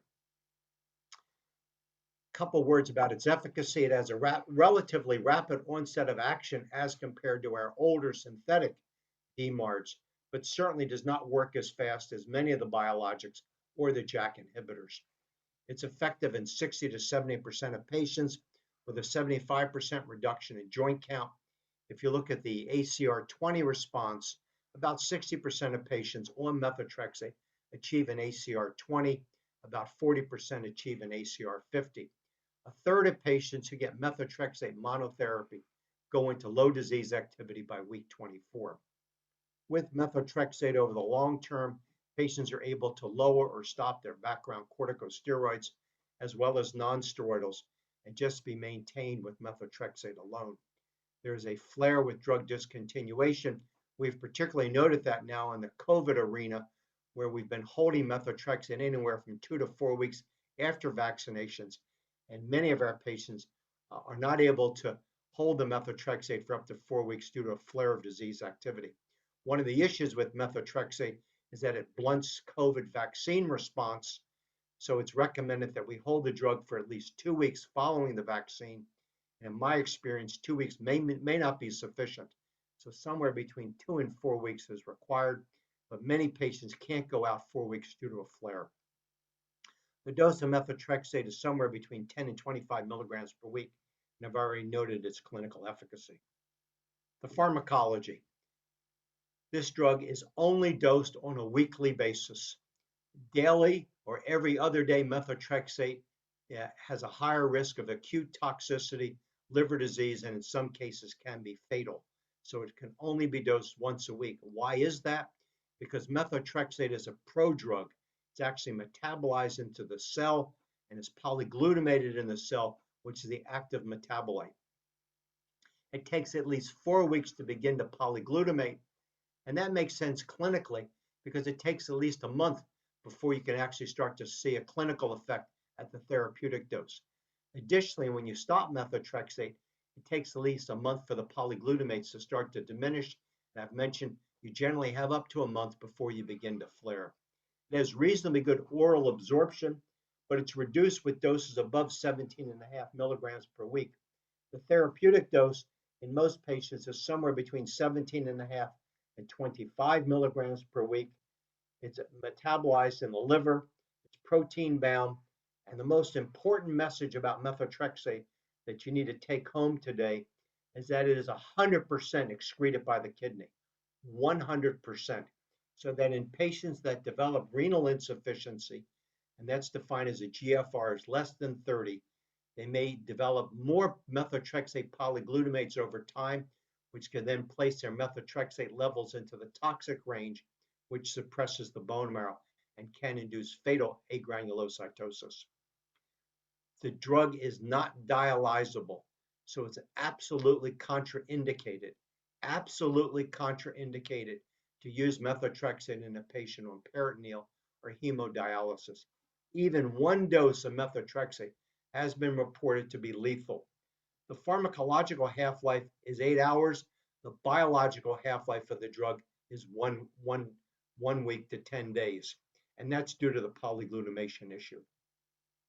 How do we dose? Well, there's no set guidelines on this.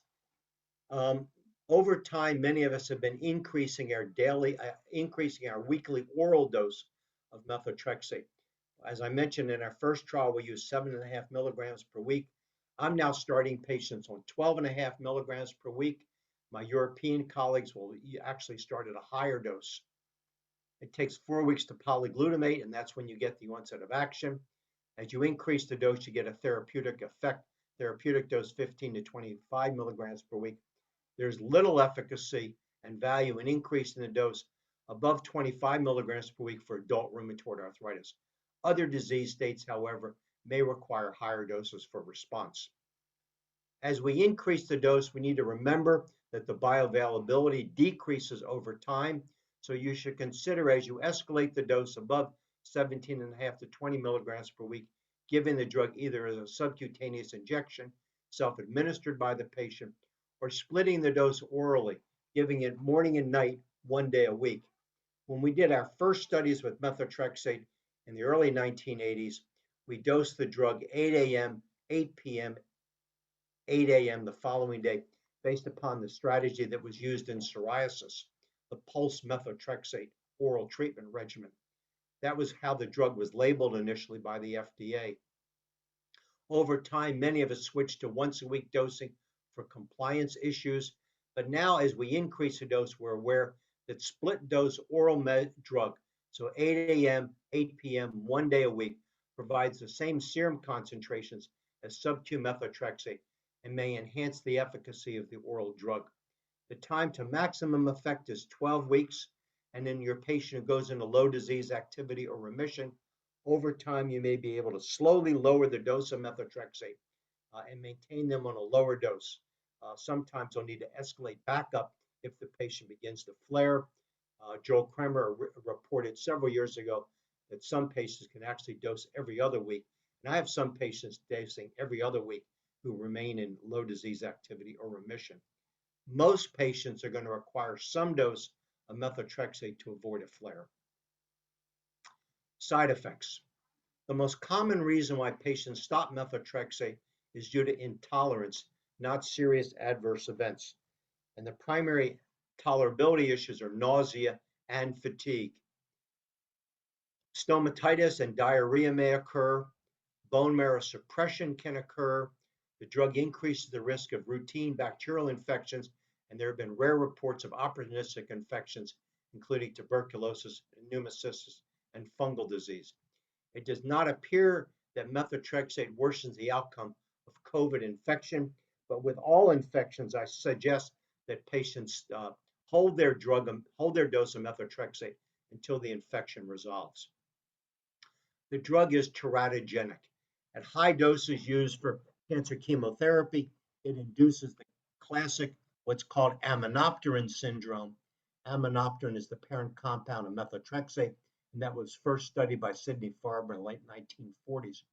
This birth defect is a neural tube defect with significant central nervous system toxicity. Even low-dose methotrexate can rarely cause teratogenic effects, so women of childbearing age must use contraception while on methotrexate. And there's great debate about what to do in a woman who conceives while on methotrexate. Generally, this requires a very detailed discussion with your high-risk OBGYNs. I've only had a few patients, fortunately over 40 years, that have gotten who became pregnant on methotrexate, and I've recommended a termination of the pregnancy. Our OBGYNs have resurrected methotrexate as a medical treatment to terminate pregnancy. And as all of you know, there's a huge issue right now, particularly in those states now that have banned abortion, about whether pharmacists will fill prescriptions for our patients who are on methotrexate because of this issue. It is really critical that you advocate for your patients. It is suggested that you write the disease that you're treating on the methotrexate script so that the pharmacist realizes you're using it to treat rheumatoid arthritis. The drug is not carcinogenic except for perhaps a slightly higher risk of skin cancer, and there are rare cases of a lymphoproliferative lymphoma mediated by Epstein-Barr virus, so-called post-transplant lymphoproliferative disease, that have been seen. I'll comment specifically about lung and liver and bone marrow in a minute. Fatigue is the second major reason why patients stop methotrexate. Using folic acid and folinic acid may reduce some of these issues, but there are some patients who just can't take the drug because of feeling fatigue the day or two after taking their methotrexate. Additionally, patients may have CNS toxicity such as headaches, dizziness, and depression. It can rarely cause a rash. 7% of patients in our historical studies develop rheumatoid nodules on methotrexate, which could be extensive and actually occur in internal organs. So, our patients on methotrexate 20 milligrams per week with folic acid, she calls you now because she has a fever of 101 and dysuria. What should you do, and what antibiotic should you avoid? Well, you ought to try to get a urine culture, and you ought to treat her for the UTI. And the antibiotic you want to avoid is trimethoprim sulfamethoxazole, because there are case reports of patients wiping out their bone marrow while being prescribed trimethoprim sulfamethoxazole daily and being on methotrexate. Why is that? Because trimethoprim is a potent antifolate, and so is methotrexate. When you put the two together, you have a problem. Hematological toxicity observed with methotrexate include leukopenia, thrombocytopenia, anemia, and pancytopenia. Almost always there's an identifiable risk factor for this side effect. Number one is dosing errors. The patient gets confused and takes their dose every day or every other day rather than weekly. Secondly, the patient gets their methotrexate while hospitalized. And we saw this historically years ago, in which patients were being admitted to the hospital and on surgical services, and the interns are writing for daily methotrexate rather than weekly. In fact, my view is that in the hospital, that patients in the hospital probably shouldn't get their methotrexate at all. So, they're in for serious medical issues or surgery. We ought to hold their methotrexate during their hospitalization to avoid issues. I've already mentioned about renal insufficiency and dialysis. Unrecognized folate deficiency was a problem several years ago before we started to put everybody on folic acid. If you see your patient on methotrexate who starts to elevate their MCV. The things you need to think about would be an underlying B12 deficiency. So I do measure their B12 levels in that setting. I also measure their serum folate levels. I prefer to get a red blood cell folate level to ensure that they're actually taking their folic acid and not folate depleted. And there are many patients who have a normal RBC folate, a normal B12 with macrocytosis on methotrexate. That indicates to me that they're compliant with the drug. Their red cells are enlarged. We don't do anything more about it. I've already mentioned the issue about infection, treatment of hematological toxicity, avoid the risk factors, have everybody on background folic acid, and in some cases switch to folinic acid. And if they develop bone marrow suppression on methotrexate, they require folinic acid therapy to reduce the toxicity concern. Lung disease. It's a rare event occurring in less than 0.1% of patients on methotrexate. Its symptoms are dyspnea, cough, and fever. Chest x-ray will show an interstitial pattern. Treatment is discontinue on methotrexate. Antibiotics if they're infected. Some of these patients will undergo a lavage to rule out pneumocystis, and occasionally or rarely they may require corticosteroids. In our large data sets, which we've published, 83% of patients resolved with this, 17% died, and 12% who were retreated, a third of them had recurrence.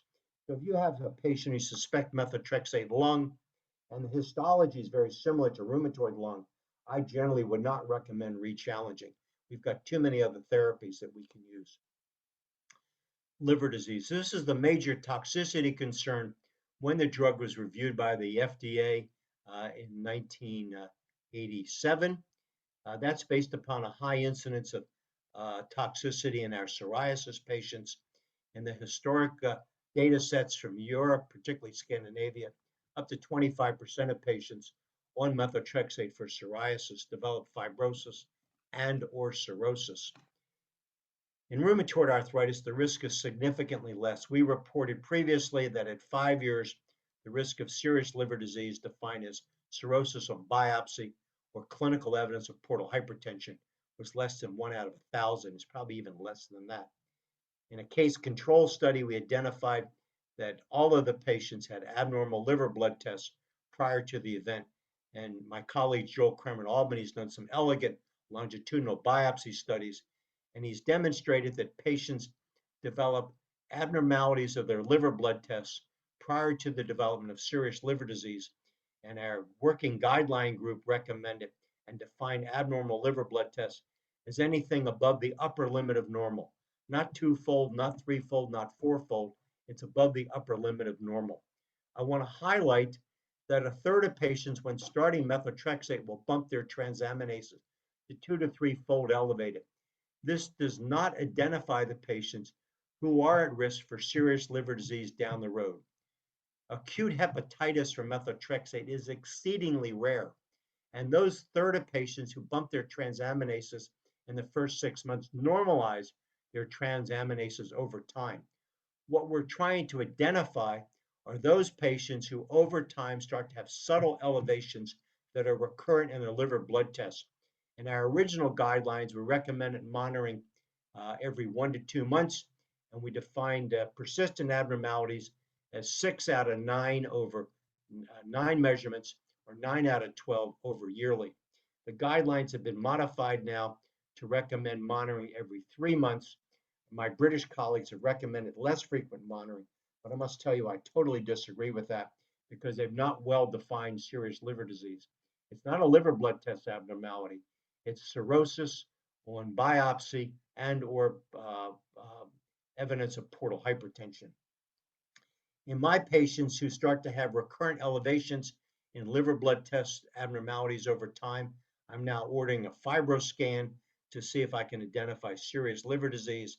And if that occurs, then I'll stop the drug and consider and refer them to the gastroenterologist. Risk factors for methotrexate hepatotoxicity are older age patients, duration of therapy, and most importantly, the patients with an elevated BMI. They get a fatty liver, and that predisposes them to fibrosis, which is enhanced with methotrexate. I've already mentioned monitoring at baseline, blood count, liver blood test, creatinine, hepatitis B and C, and consider a chest x-ray, particularly in our older population. And routine monitoring every 4 to 12 weeks, including a CBC, creatinine, and liver blood tests. All of our patients should be on folic acid, 1 milligram per day. And if patients are having intolerance to methotrexate, despite folic acid escalated to 2 milligrams per day, I will go to folinic acid or leucovorin rescue. I started a dose of 5 milligrams and dose escalate till I block the side effect. This is taken 8 to 12 hours after the methotrexate dose.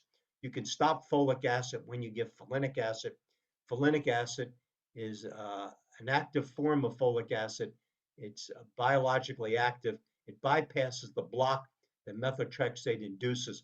Methotrexate in the folate pathway blocks dihydrofolate reductase.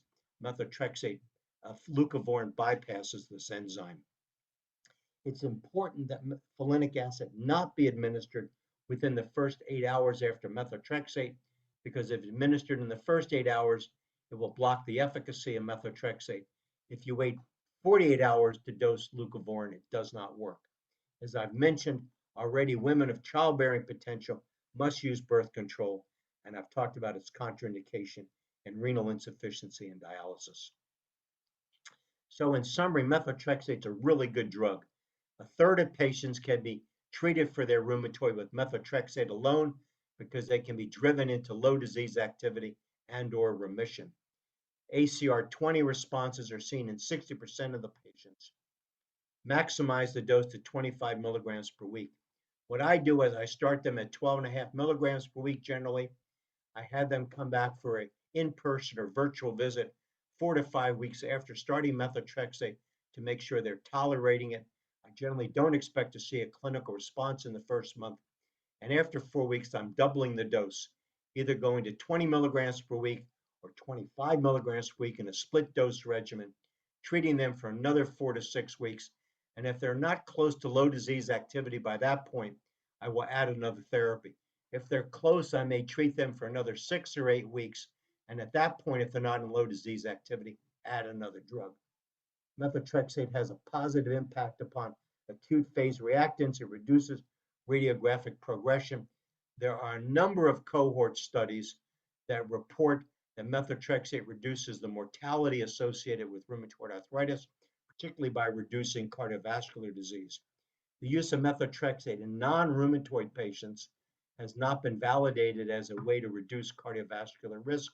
It's a large trial out of the Brigham that looked at methotrexate in type 2 diabetes and those with metabolic syndrome, and there was no advantage seen with low-dose methotrexate in that population. Its side effects are well described. We know how to monitor, and we know how to reduce side effects. I should note that the drug is relatively, actually very inexpensive as compared to our newer therapies to date. A year of methotrexate is about $2,000 a year. So our patients now on methotrexate, 25 milligrams per week of folic acid. She's responded on methotrexate, but still has active disease with 6 painful and swollen joints. What should you do now? Well, at this point, you need to add another drug. So you could go to triple therapy, which is methotrexate, sulfasalazine, hydroxychloroquine, or you could go to the biologics. JAK inhibitors are no longer labeled to be used after methotrexate, and I'll talk about that at the end of the lecture. So of the biologics that we go to, your choices include anti-TNF, co-stimulation blockade, or anti-IL-6. B-cell depleting therapy is recommended after patients fail at least one biologic. From an efficacy standpoint, generally speaking, the anti-TNFs, co-stimulation blockade, and anti-IL-6 therapy are very similar. However, generally speaking, because of contracting in the United States, most insurance companies will require that you go with anti-TNF therapy as the first out-of-the-box biologic. So TNF inhibitors have been the second major advance in the treatment of RA, first being methotrexate, and the second now being the biologics, particularly with blockade of the cytokine tumor necrosis factor alpha. It's increased in synovial fluid. It's produced by synoviocytes that stimulate metalloproteinase production. It's an inflammatory mediator in fatigue.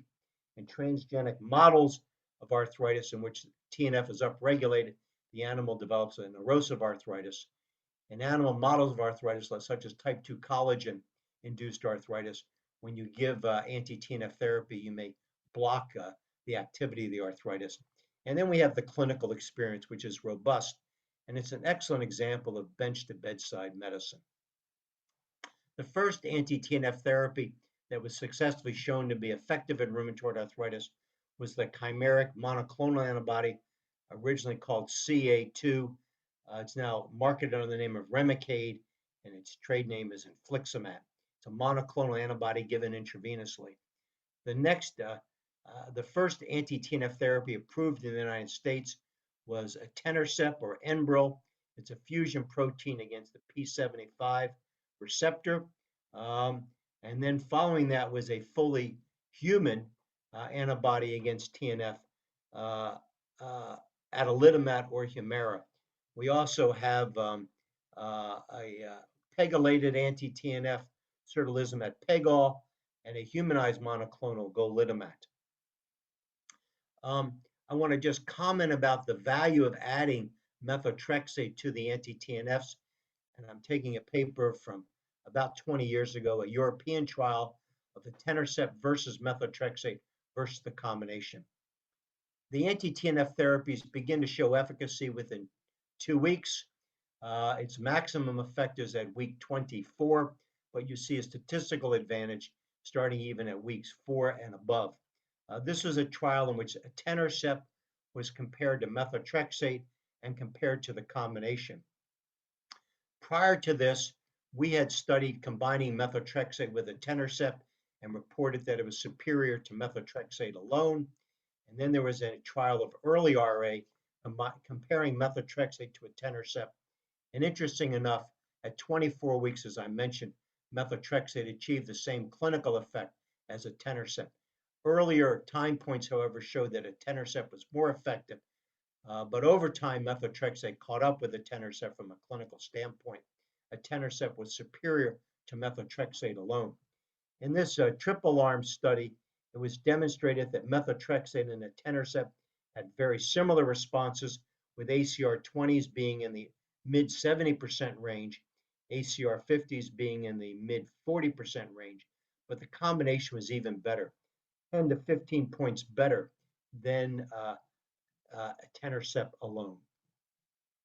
And in early rheumatoid arthritis, the COMET trial, in which patients were randomized to either get methotrexate or the combination of methotrexate plus etanercept, we see that etanercept plus methotrexate was superior to methotrexate alone, achieving an ACR 50 in 70% of patients as compared to methotrexate alone.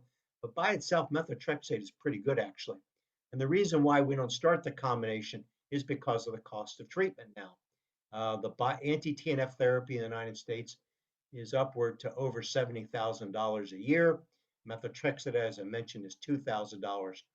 In our algorithm, which we rapidly start methotrexate, rapidly dose escalate, and very quickly add a biologic, we essentially are going to this combination treatment much earlier now in the course of treatment.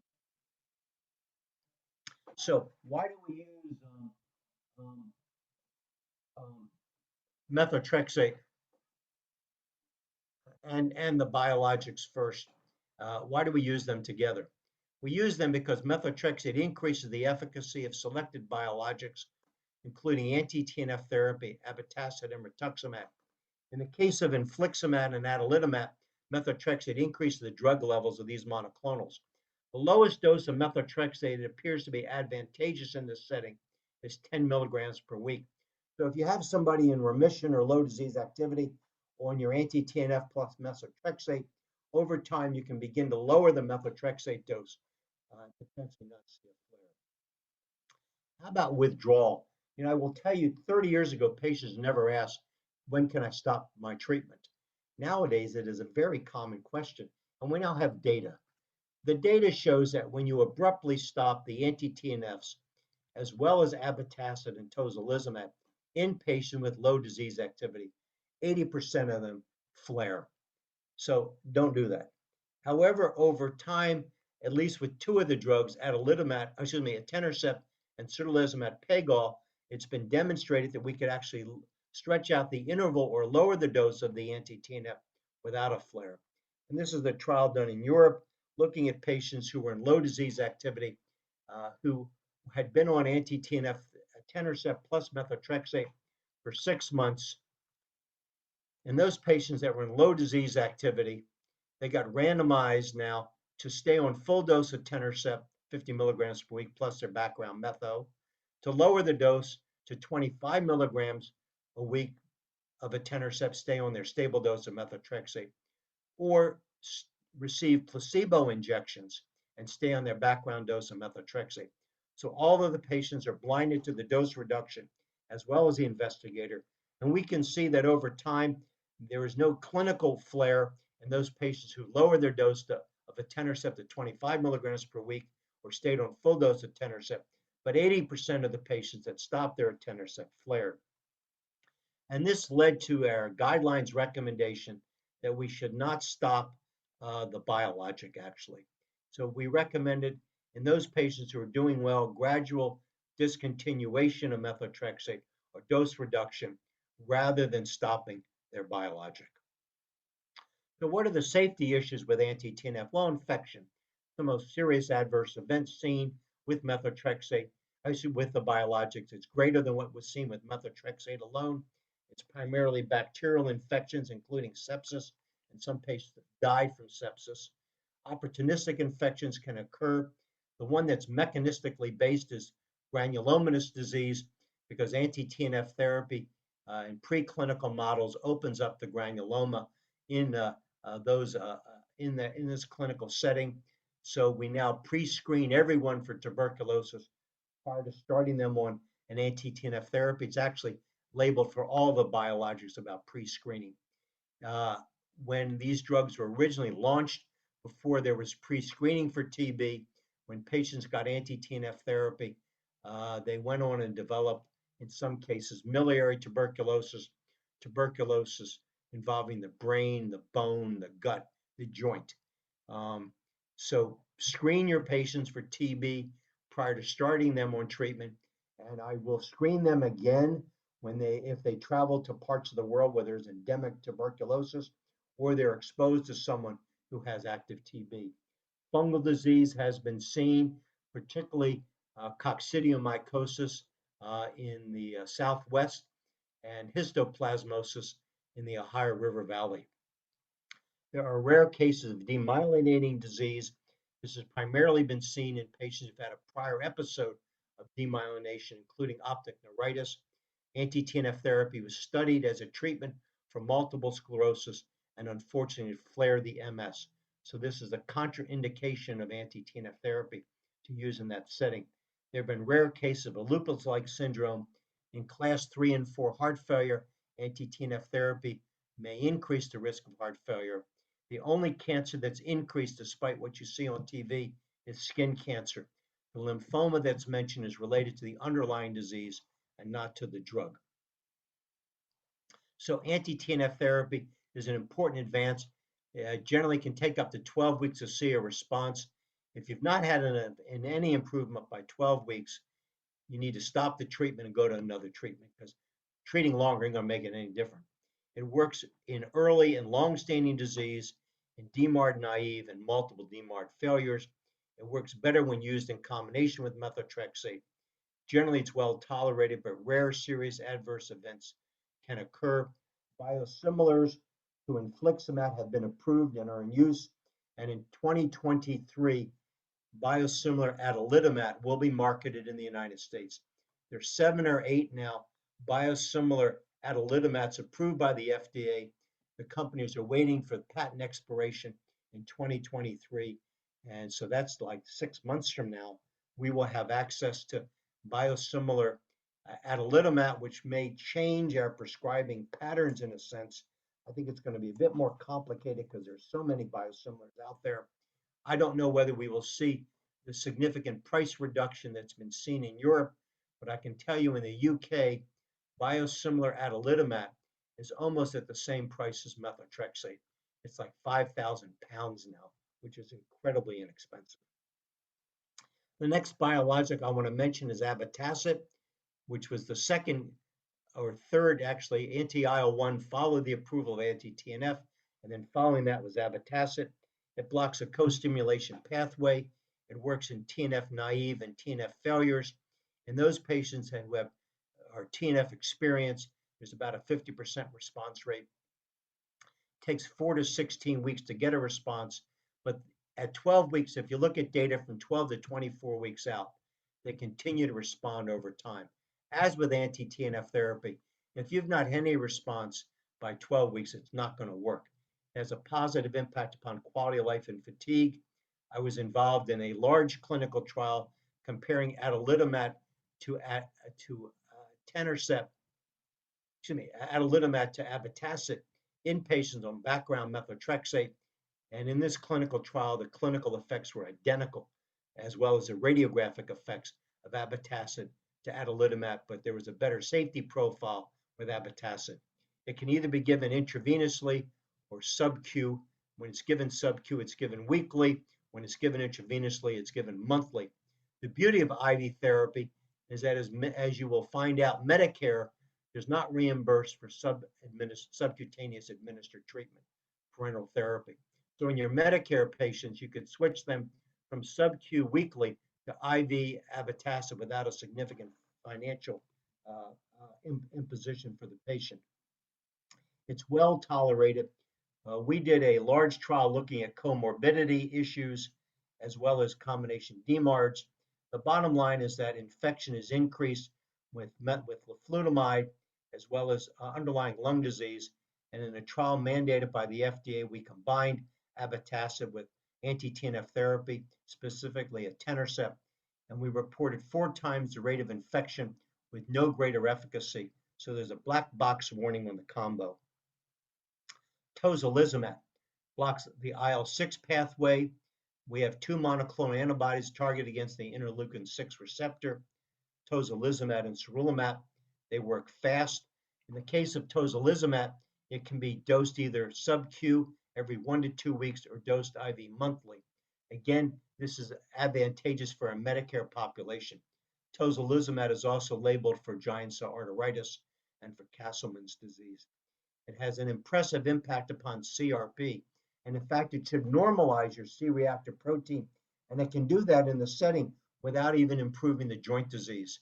And this has led to a bias in our disease activity measures, because the disease activity score developed by the Europeans is highly dependent upon a CRP response. You actually get a much more favorable DAS score with the IL-6 blockers than you do with an ACR response rate. If you're not normalizing your CRP with the anti-IL-6, you need to think about compliance issues. They work fast. They begin to work within 2 weeks. There is a slight numeric advantage when combined with methotrexate, but not the significant clinical advantage that we see with abatacept or with the anti-TNFs. Toxicity, well, like all of the biologics, there's an increased risk of infection. Rare cases of colonic perforation can occur, particularly in those patients that have had underlying diverticulitis. And in a mandated FDA study looking at cardiovascular disease, there was no difference in cardiovascular events of etanercept to tocilizumab in an at-risk population. A third of patients will elevate their lipids, which does not appear to be pathologic. Rituximab is reserved for patients who fail biologics. It takes a long time to work, but response increases over time. It's dosed every 6 months, but over time, some patients can get dosed every 12 to 18 months. The dose is generally 1,000 milligrams, at least in the beginning, but over time, you might be able to lower the dose to 500 to 1,000 milligrams dosed every 6 to 12 months. Infection is an issue, particularly rare cases of PML. And the biggest issue nowadays is its blunting of vaccine response, particularly to COVID. Fortunately now, with EvuShield, we actually can provide some COVID protection for our patients. But prior to that, these patients didn't manifest any response to the COVID vaccine by measuring humoral response. Some T cell response has been observed, and now we're basically aggressively dosing all of our Rituxan patients with Evusheld, which is monoclonal antibodies. The use of rituximab in the United States is significantly less now because of the COVID concerns. Now, I ended up talking about the next major advance, which are the JAK inhibitors. All the biologics work outside the cell. They block cytokines and stimulation pathways outside the cell. The cytokines bind to the receptor, which then activate a number of kinase pathways. And the one that's been shown to be most advantageous now is blocking the one in the middle, the Janus kinase pathway, which blocks STAT protein production. There are 4 identified JAK receptors: JAK1, JAK2, JAK3, and TYK2, and they work as homodimers. JAK1 can be combined with JAK3. Gamma chain cytokines, including IL-2, will signal through that. The interferons will signal through JAK1 and JAK2. The interleukin-6 family signals through JAK1 and JAK2. The bone marrow hormones, erythropoietin, GM-CSF will signal through JAK2. And interleukin-12 and 23, which play an important role in psoriasis and spondylitis, will signal through TYK2 and JAK2. So you can actually target the receptors that you want to block, actually, and depending upon the disease you want to treat. And that's the reason why in dermatology, we're seeing TYK2, JAK2 molecules that are under review at the FDA. And in rheumatoid arthritis, we have 3 JAK inhibitors. We have tofacitinib, which blocks JAK1, JAK2, and JAK3. We have apatocitinib, which blocks JAK1. And we have baricitinib, which blocks JAK1 and JAK2. And when you think about that, you can identify the side effects. So up until this year, 2 of the JAKs were labeled after methotrexate, which were tofacitinib and apatocitinib. Baricitinib, at its approval, was labeled after anti-TNF therapy. Based upon a cardiovascular outcome study with tofacitinib, which was a negative study, all of the JAKs now have been labeled by the FDA as after anti-TNF therapy. In Europe, only tofa is labeled after anti-TNF therapy. They've had extensive phase 2 programs. The bottom line is these drugs work really well. As I've mentioned, it's the only class of drug that's consistently beaten methotrexate. Both baricitinib at a higher dose than what's labeled in the US, the 4 milligram dose, as well as apatocitinib at the labeled dose, 15 milligrams, in combination with metho. It's the first class of drugs that's beaten adalimumab plus methotrexate therapy. Tofacitinib was equivalent to adalimumab as a monotherapy, and when combined with methotrexate, tofacitinib was equal to adalimumab with metho, but not better than. They work in a week. In fact, if you've not had a response by 8 weeks, they don't work, and it's time to move on. They work in biological naive and experienced patients, and they halt radiographic progression. In many cases, the side effects are directly related to its mechanism of action, and we're not sure yet about the MACE and VTE issue, which I'll talk about. Opportunistic infections and bacterial infections can occur. The most common infection is zoster, and that makes sense because interferons signal through the JAK cascade, and there's 4 times the risk of zoster in patients on JAK inhibitors, particularly those patients who are from Japan and the Far East. I believe that all of our patients should get vaccinated with the recombinant shingles vaccine prior to starting the JAK inhibitors. A third of patients elevate their lipids because of IL-6 signaling. Rarely, neutropenia and anemia can occur if you have a drug that signals through JAK2. We've tried to minimize the dose of the JAK2 dosing inhibition because of this issue of anemia. Because it's a small molecule, liver blood tests can occur. And I want to talk about the MACE and VTE issue. Baricitinib was first identified a risk of deep venous thrombosis, as well as pulmonary emboli in their phase 3 program. And that's the reason why the FDA labeled it after an anti-TNF. There's been a lot of controversy about these observations, but in a large cardiovascular outcome study mandated by the FDA, there was a higher incidence of VTE events with TOFA, and the primary outcome in this study was MACE events in cancer, and at both doses of TOFA, 5 and 10 milligrams, they were demonstrated to be non-inferior to either etanercept or adalimumab. So this did not meet its primary outcome measurement. There were more cardiovascular events with either dose. It looks like you needed to treat about 500 patients to see one cardiovascular event with TOFA. The FDA changed the label of TOFA to after anti-TNF therapy. In post hoc analysis, the patients at greatest risk for a MACE event were those greater than 65, current smokers, and males. Now, this is a trial in patients who had to be greater than the age of 50 and one cardiovascular risk factor, and they all were on methotrexate. So right now, at least with the JAK inhibitors, the FDA has labeled it after anti-TNF therapy, and that's where most of us are using it. Glucocorticoids, a lot of controversy between the US guidelines and European guidelines. In the US, we do not recommend using a short-term glucocorticoid therapy. It's a conditional recommendation. There are some patients who are functionally impaired who we may start a low dose of corticosteroids in the beginning, but in most cases, we've tried to avoid the use of glucocorticoid therapy in our RA patients. Unlike the prior guidelines, the committee has now recommended biologics plus metho before triple therapy, and you can read these papers to read the evidence for it.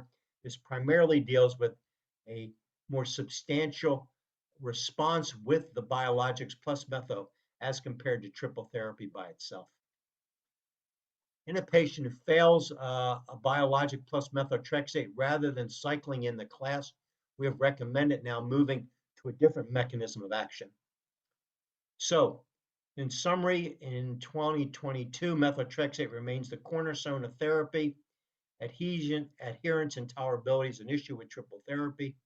Biologics or JAK inhibitors induce a significant response in methotrexate partial responders, but as I noted, the JAKs are labeled after anti-TNF therapy. Consider reduction of methotrexate in your patients who are in low disease activity. Complete discontinuation of therapy is generally not effective.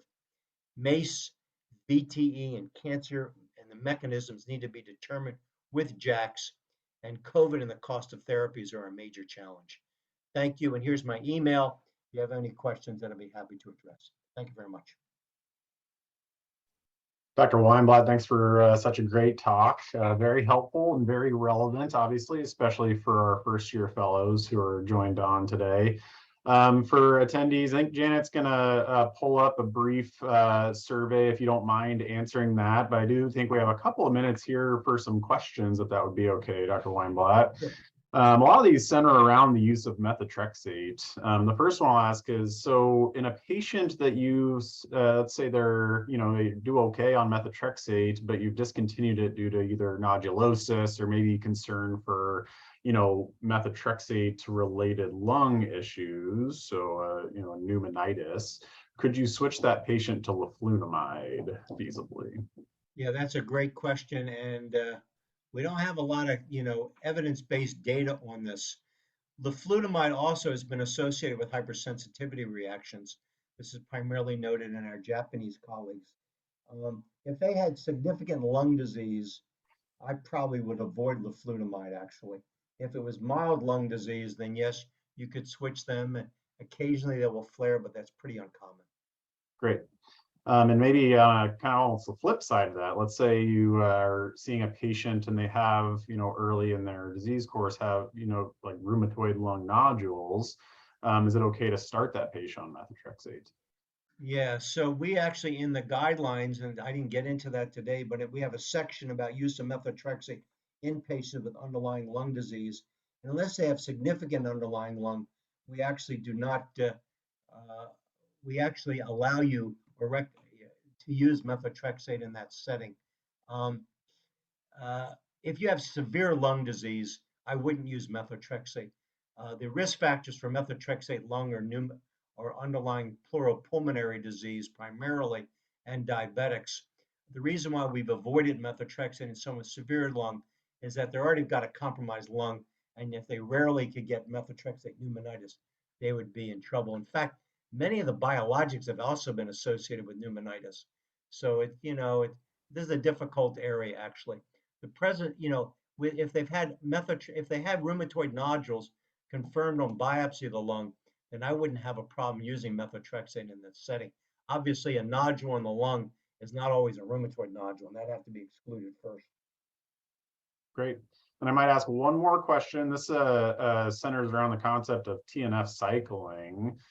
So in the case of a secondary failure to a TNF, do you recommend switching classes, or how do you approach the decision whether to pick a second TNF or switching kind of biologic mechanisms? Yeah, that's a great question. So if you're a primary failure, the guidelines committee recommends switching classes. If you've had someone that's done really well, say on the monoclonal antibody, say adalimumab, and now they become a secondary failure, first question I would ask is, why is that? Is it because they've developed antibodies against adalimumab? Are their serum concentrations low? And in the case of both infliximab as well as adalimumab, you can actually measure antibody levels to the monoclonals as well as drug concentration. If it ends up that it's an antibody issue, one of the things I'd look at is the dose of methotrexate.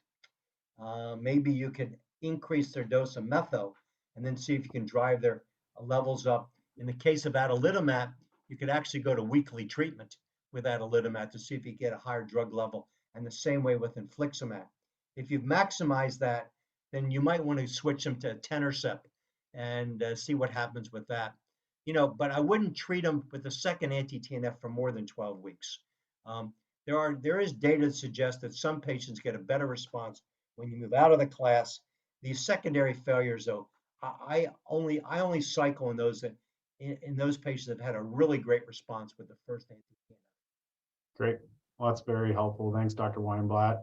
I think we're out of time to address the remaining questions in the Q&A. Again, it looks like Dr. Weinblatt's put his email up there if he would be willing to answer any lingering questions over email, perhaps. But with that, that would conclude our session today. Again, a reminder, our next VIP session will be on Thursday, same time as today, and we'll cover spondyloarthritis with Dr. Wong, and Dr. Ogden will be talking on psoriatic arthritis.